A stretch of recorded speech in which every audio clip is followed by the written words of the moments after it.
আমরা মেয়েরা আগেও কখনো স্বাধীন ছিলাম না, এখনও স্বাধীন হতে পারিনি। না আছে নিজস্ব কোনো বাড়ি, না আছে নিজস্ব কোনো মতামত, সব কিছুতেই যেন বাধা আপত্তি। এই রকম পরিস্থিতিতেও কি করে একটুখানি ভালো থাকা যায়? একটাই তো জীবন, তাই না? ভালো থাকার জন্যে সব থেকে প্রথমে নিজের পায়ে দাঁড়াতে হবে। একটা মেয়ের নিজের পায়ে দাঁড়ানো খুব খুব খুব দরকার।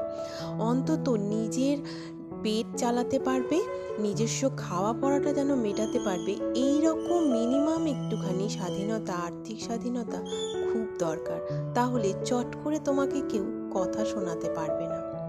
আর শারীরিক আর মানসিক স্বাস্থ্য তো খুবই দরকার। তার জন্যে কিন্তু নিজের প্রতি খেয়াল রাখতে হবে, নিজেকে ভালোবাসতে হবে।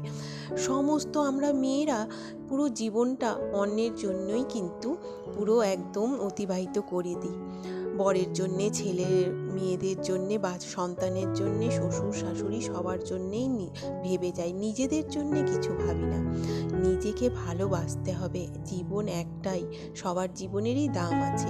যেমন নিজেকে ভালোবাসতে হবে, তেমন শারীরিক ও মানসিক স্বাস্থ্যটাও নিজের বুঝিয়ে রাখতে হবে। কি করলে ভালো থাকবো সেই জিনিসটা কিন্তু নিজেকেই ভাবতে হবে।